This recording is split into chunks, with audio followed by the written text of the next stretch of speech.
Patuloy pa rin ang kasiyahan sa pagdiriwang ng ika-33 Mascara Festival sa Bacolod City. Isa sa mga naging tampok sa pagdiriwang ang ginanap na kauna-unahang Little Miss Mascara.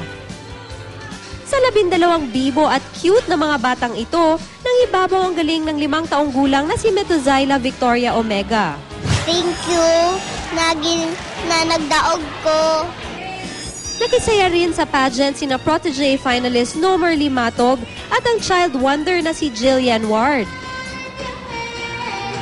Pinangunahan ng Kapuso Network at Silver Mascara Festival Organization Incorporated ang naturang kompetisyon. Layunin daw nito ang madiskubre at mas mapahusay ang talento ng mga kabataang Negrense. Oh, I think it's really very surprising and overwhelming to really see that girls at such a young age can really give so much.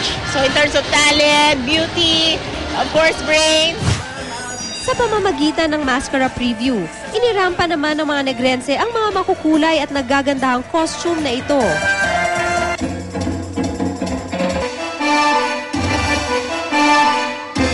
We are showing the artistry of the Bacoloños. And of course, the zest for life because what we can see now is ang bilog nga plaza puno-puno gid. 11 pares ang nagpakitang gila sa school category. Bumida rin ang 15 pares sa barangay category.